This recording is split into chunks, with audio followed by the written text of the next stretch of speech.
트럼프 일가도 손실 중이에요. 이더리움 1억 불 손실이야. 미실현 손실이에요. 상승하기 전까지 안 팔 건데 뭐가 문제냐는 거예요. 여러분들이 기관이나 은행들처럼 팔지 않았음에도 불구하고 파산 당할 일이 있어요? 지금 조금이라도 더 죽을 때예요. 제가 항상 코인 투자하신 분들한테 일희일비하지 말아라. 코인 투자들은 대다수가 좋을 중 같다. 이런 얘기들 하죠. 그 이유가 뭔지 아세요? 그럴 수밖에 없어. 주말에 토요일 일요일날 제가 내드렸던 숙제하지 않고 그냥 집에서 계속 차트 보잖아요. 진짜 사람 미칩니다. 여러분들 막 모니터 막 3개 깔아놓고 막 뭐 트레이더 분들 있죠? 그거 할 거 못 돼요. 그분들 진짜 대단한 거야. 그거 사람이 할지 못 됩니다. 얼마나 머리 다 빠져 여러분들 하시면은. 보통 언제 그런 분들이 나오냐면은 17, 18 21, 22 요때 많이 나와요. 요때가 언제냐면은 상승장. 깔짝 그냥 차트 보면서 단타 치니까 내가 좀 돈 좀 벌거든. 종잣돈 100만원 갖고 막 몇천만원 만들거든. 야, 이러면 회사 다닐 필요가 없겠는데? 회사 때려치고 전업 트레이드 본체 모니터 막 여러 개 산 다음에 그때부터 뛰어들기 시작해요. 장 꺾이잖아요. 다 쓰러져요. 다 죽습니다. 그래서 항상 제가 말씀드리죠. 투자는 평생이지만 어떻게 투자하는 게 가장 수익률이 높고 가장 안전하게 그리고 건강 다치는 거 없이 돈 벌 수 있다? 근로소득으로 번 거 여윳돈 빼놔서 그걸로 평생 들어가는 거예요. 매력적인 종목들. 원데이 투데이 그냥 오늘 오를까요? 회복할 수 있을까요? 다음 달 오를까요? 6월 달은 어떨까요? 그런 분들 돈 못 벌어요. 장기적인 관점에서 쭉 들고 가신 분들이 돈 번다고. 한번 보세요. 4월 14일이죠? 5월 달 시장 다르고요. 6월 달 시장 달라요. 7월 달 시장 다르고 내년도 또 7월 달 시장 달라. 다르기 때문에 여러분들 지금 하는 걱정들 창피할 수도 있어요. 그만큼 시장이 급변하니까 기다려 보세요. 여러분들이 원하는 거 얻으실 겁니다. 이해되셨죠? 자, 오늘 가보도록 합시다. 오늘 이렇게 목소리가 쩌렁쩌렁해. 목이 안 쉬겠는데 오늘 방송 끝나고도. 자, 미국 증시 좋았습니다.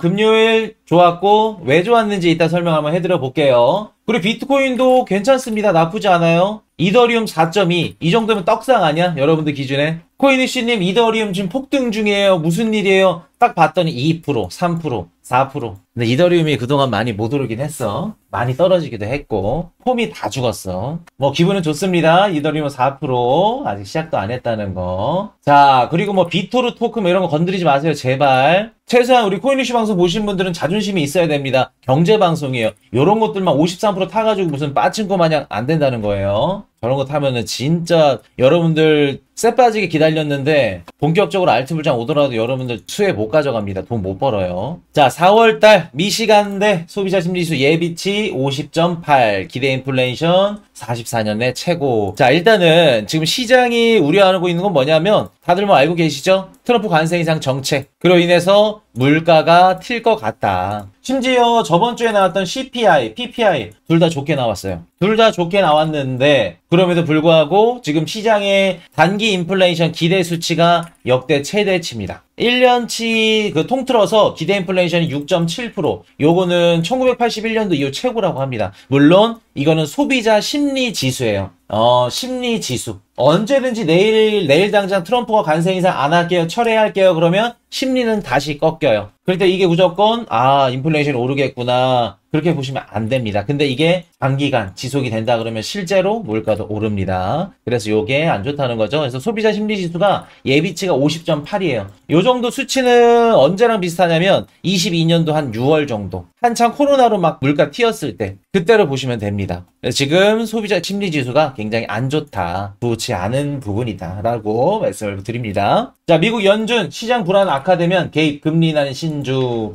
자, 볼게요. 여러분들 최근에 미국에서 뭔가 좀 이상 신호가 감지가 됐어. 어떤 이상 신호가 감지가 됐죠? 그동안 그렇게 자랑해오던 베센트 재무장관 트럼프 형님이 자랑해왔던 10년물 국채금리가 최근 들어서 거의 50bp부터 한 70bp? 그 정도까지 올랐죠. 3.8까지 빠졌다가 4.5까지 올라. 국채금리가 급등을 했죠. 자, 그러면 국채금리가 급등했다는 건 무슨 뜻이냐면은 여러분도 한번 기억해보세요. 국채금리가 급등했네? 금리가 급등했다는 건 채권 가격이 빠졌다는 거죠. 채권 가격이 흔들리면서 미국뿐만 아니라 전 세계 글로벌 국가들이 흔들렸을 때가 있어. 22년도죠. 영국의 리즈 트러스 총리 43일 만에 해임을 당했고, 그리고 미국의 실리콘밸리 은행이 파산을 했었죠. 그만큼 미국의 채권 시장이 왔다 갔다 변동성이 심해지면 힘들다, 무너질 수 있다. 그럼 볼게요. 최근에 미국의 국채금리가 미친 듯이 올랐어요. 이틀 만에. 그러면 미국 채권 시장도 지금 트럼프 관세 인상 정책 때문에 무언가 탈이 났구나, 고장이 났구나. 자, 요거 제가 멤버십 방송에서 말씀을 드렸던 건데, 이렇게 되면 누가 들어올 수밖에 없다? 연준이 들어올 수밖에 없다. 기억나세요, 여러분들? 하우스분들? 제가 연준 무조건 이거 들어와야 됩니다. 이대로 지속되면. 저번 주 금요일날 연준 의원 나와서 만약에 지금 시장이 무너진다 그러면 우리 연준 의원들이 연준이 개입할 거다. 연준 풋이 나왔죠? 저번 주 금요일날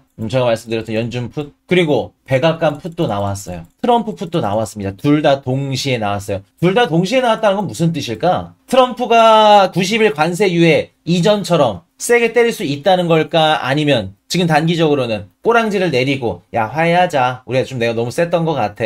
어떤 식으로 갈 가능성이 높다는 걸까? 꼬랑지를 내리고 협상에 들어갈 가능성이 매우 높다는 거겠죠. 지금 당장. 아니면 다음에 얘기하자. 내 지금 체력이 힘드니까 다음에 얘기해. 유예하거나 아니면 꼬랑지를 내리거나 유예할 가능성이 매우 높죠. 트럼프의 협상 이런 지금까지 해왔던 뉘앙스나 정책들을 봤을 때는. 오늘 그거 얘기해 드릴 거예요. 그래서 지금 연준도 만약에 시장이 긴급하고 무너진다 그러면 우리가 막아줄 거다. 그리고 트럼프도 백악관도 중국이랑 얘기 잘하고 있다. 좋게 끝날 거야. 걱정하지 마. 그리고 우리 채권 시장 예의주시하고 있어. 얘기해주죠. 채권 시장이 흔들리니까 오케이 우리 채권 시장 보고 있어. 너네 걱정하지 마. 라고 하는 거죠. 이번 주 목요일날 제롬 파월 연준의장 연설이 있어요. 좋은 얘기 해줄 겁니다. 자, 백악관 채권 시장 주시해. 우리 채권 시장 보고 있어. 채권 금리 올라가도 괜찮아. 걱정하지 마. 그 얘기 해주는 겁니다. 자, 트럼프 반도체 관세 다음 주 발표 기업들과 대화할 것. 자, 새로운 관세를 발표해서 이거 안 좋은 거 아닌가요, 코인이슈님? 라고 얘기를 할 수도 있겠지만 이번 주말에 비트코인이 반등을 했죠. 주말에 반등한 이유 중에 한 가지가 뭐냐면 일단은 트럼프가 지금 관세를 때리는데 중국에 대한 관세를 막 150% 막 이렇게 때려. 자, 뭐라고 말씀드렸죠? 이거 현실적으로 유지 불가능하다. 중국도. 그럼 가장 타격을 받을 수 있는 그 기업들이 누구냐면 애플, 테슬라, 뭐 요런 애들. 그래서 본인들 미국에 속해 있는 기업들도 죽기 때문에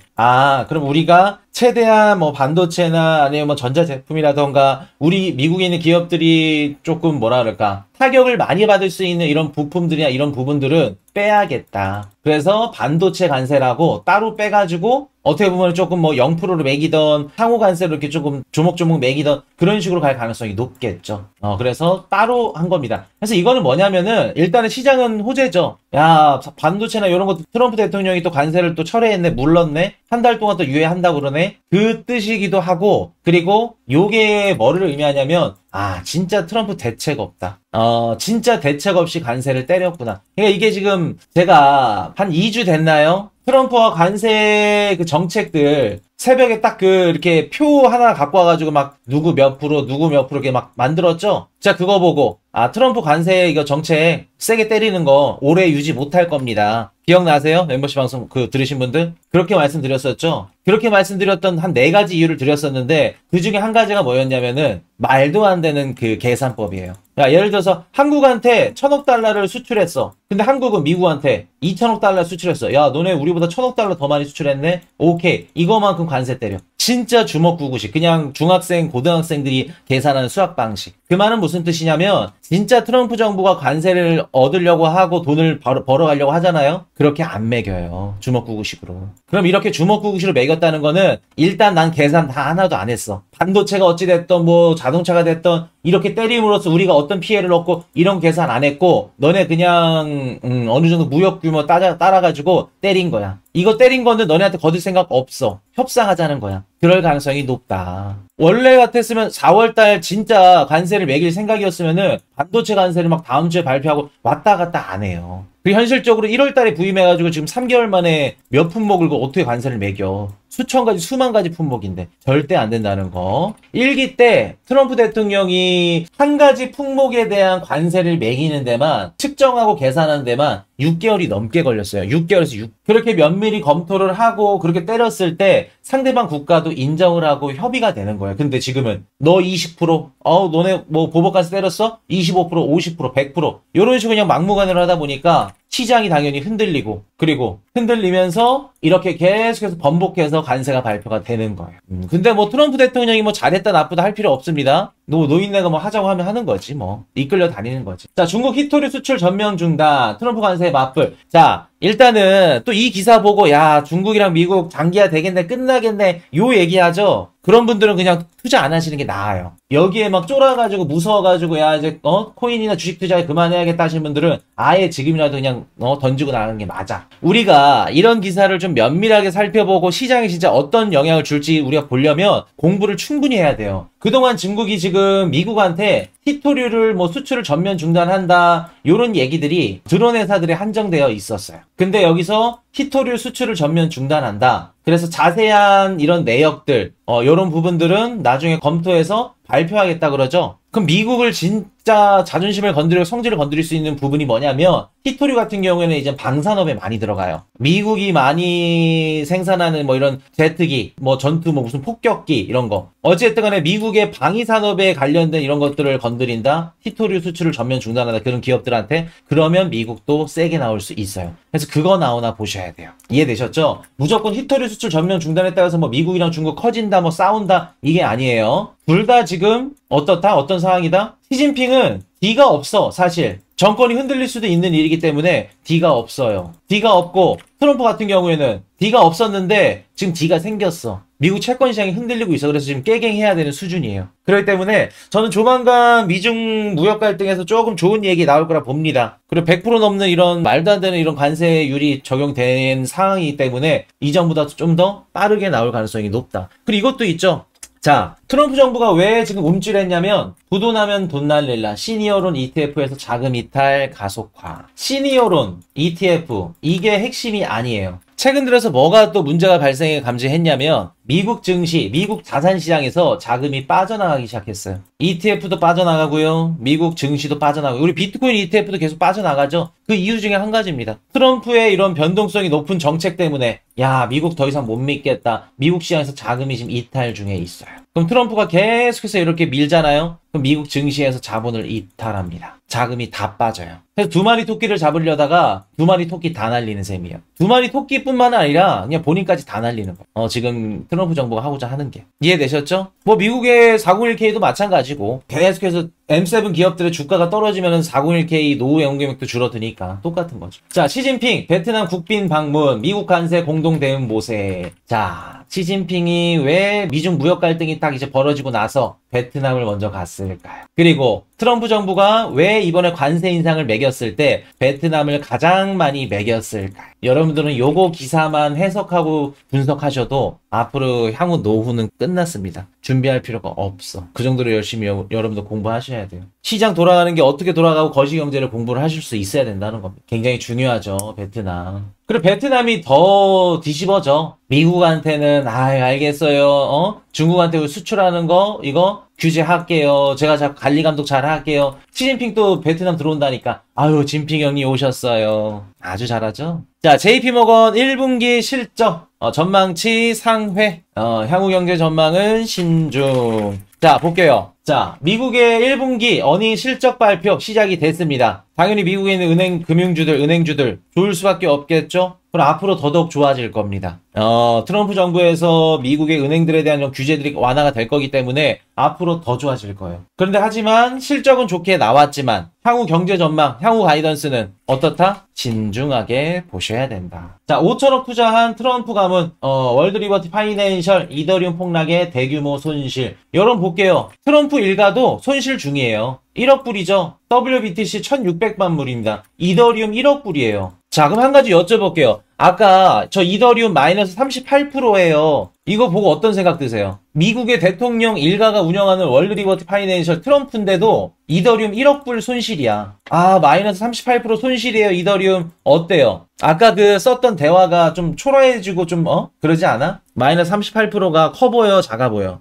트럼프는 돈이 많고 뭐 저는 돈이 없어서 해당이 되는 게 아니에요. 둘 다 똑같은 상황이 뭐냐면 미실현 손실이에요. 마이너스 38%면 뭐고 마이너스 1억 불이면 어때? 어차피 안 팔 건데. 마이너스 70%면 어떻고 마이너스 90%면 어때? 어차피 안 팔 건데. 상승하기 전까지 안 팔 건데 뭐가 문제냐는 거예요. 본인의 현금이 많고 재산이 많고 적고 그걸 다 떠나서 제가 항상 말씀드리죠. 팔지 않으면 손실이 아니에요. 미실현 손실이라고. 여러분들이 기관이나 은행들처럼 팔지 않았음에도 불구하고 파산 당할 일이 있어요? 대출을 너무 막 레버리지를 너무 많이 끌어당겨가지고 진짜 대출 원금 이자 갚을 돈도 없어. 그래서 파산 직전이야. 그런 문제가 되겠죠. 근데 그런 상황이 아니라면 미실현 손실 갖고 있으면 올라요. 그때 돼서는 조금 올랐다가 또 팔고 내가 팔았던 가격보다 가격 더 올라가면은 나중에 팔 걸. 사람이 얼마나 간사해. 그렇게 하지 말라는 거예요.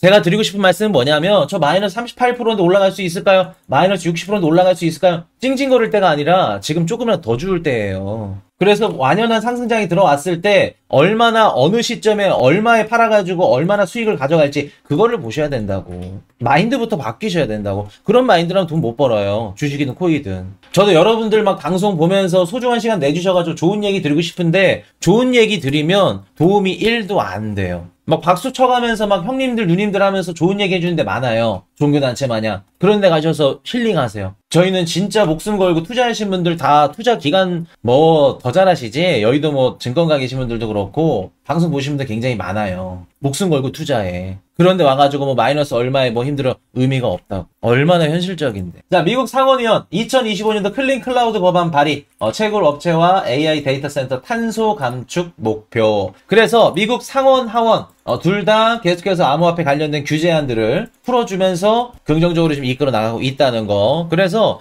우리가 지금 트럼프 정부의 이런 관세 인상 정책 같은 불확실성 이런 것들만 해결이 된다 그러면 암호화폐 시장에 나쁜 거 하나도 없다. 그렇게 보시면 돼요. 자, 비트코인 옵션 시장 분위기 반전. 10만 달러 돌파 베팅 우세. 자, 여러분들 지금 비트코인 투자하신 것도 그렇고 주식 투자하는 것도 그렇고 여러분들 보셨을 때 좀 어때요? 시장 분위기가 조금 바뀐 것 같지 않아요? 시장 분위기가 조금 바뀐 것 같고 흐름이 바뀐 것 같다 이러면 어디서부터 항상 먼저 시그널이 오냐면 선물 시장에서 와요. 옵션 거래. 롱베팅이 늘어나요. 물론 요거 하나만 갖고 무조건 오른다 상승한다 그거는 좀 아니죠.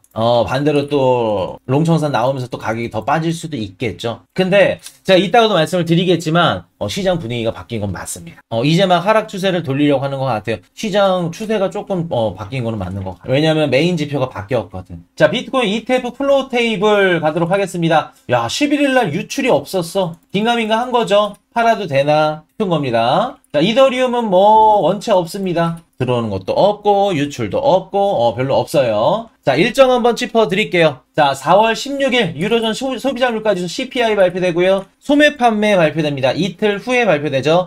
아마 이거 높게 나올 겁니다. 예상치대로 비슷하게 나올 거예요. 1.4%. 그리고 신규 실업차 청구 건수 17일날 발표되고 유로존 금리 결정. 그리고 23일날 신규 주택 판매 발표됩니다. 그리고 30일날 근원 개인 소비 지출. 아마도 PPI 지표가 괜찮게 나왔고 보험 관련된 뭐 헬스케어 이런 섹터가 좀 괜찮게 나왔기 때문에 4월 30일에도 미국 근원 개인 소비 PC 문제 없어 보인다. 괜찮게 나올 걸로 본다. 그럼 이제 앞으로 우리가 봐야 될 거는 5월달 연준 금리 결정도 있고 물가 지표 발표도 있고 실업률 이런 것들을 보셔야겠죠. 그래서 5월 1일날 일본 금리 결정이 있는데 뭐 의미 없고 4월 30일 이게 더 중요하다. 미국 1분기 GDP죠. 요거는 일단 봐야 될 것 같아요. 전분기보다는 살짝 낮게 나올 겁니다. 트럼프 관세 인상 정책 때문에. 그래서 우리가 이거 지켜보셔야 될 건 뭐냐면 헤드라인 지표가 낮게 나오더라도 안에 상세 내역에 소비가 많이 안 깨지면 그래도 괜찮다. 살짝 둔화까지 생각한다. 역성장이다 경기 침체로 빠지지는 않을 거다. 그렇게 봐요. 소비가 크게 안 꺾일 거기 때문에. 미국 GDP. 그리고 비노 고용지수가 2일날 발표되고요. 실업률이 5월 2일날 같이 발표가 돼요. 항상 비노 고용지표랑 실업률 같이 발표가 되죠. 5월 2일입니다. 이거 오타. 자, 그래서 이렇게 보시면 될 것 같고 5월달 실업률 크게 뭐 흔들릴 것 같지는 않아 보여요. 크게 신경 쓸 것 같지는 않아 보인다. 그리고 5월 8일 연준 금리 결정 있습니다. 지금 신기한 게 패드워치 5월달 금리 인하 가능성을 엄청 높아졌더라고요. 아직 한 달 정도 남았으니까 5월달까지 보면 알겠지만은 제가 얼마 전까지만 하더라도 5월달 금리 인하 가능성은 낮을 겁니다. 라고 말씀을 드렸는데 가능성이 그렇게 조금씩 올라가면은 조금 괜찮을 수도 있을 것 같은데 라는 생각이 들기는 시작했어요. 그래서 일단은 4월달 트럼프의 관세 인상 정책이 어떻게 마무리되냐에 따라서 그리고 물가 빠지는 거나 이런 관련된 지표들에 따라서 금리 인하도 가능성 있을 수도 있지 않을까. 70몇 %죠?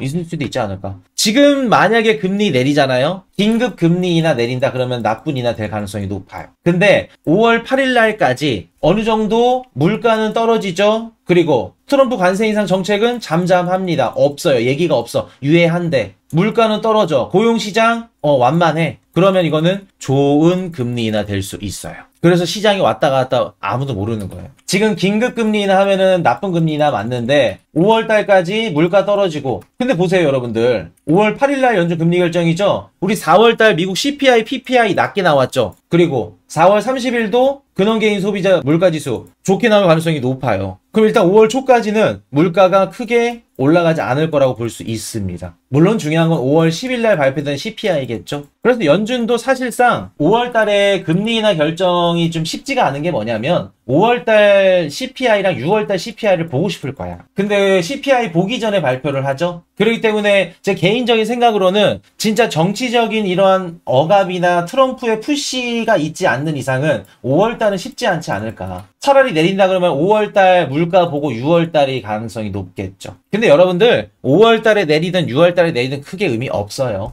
6월 달에 내리더라도 5월부터는 시장에 선반영이 돼요.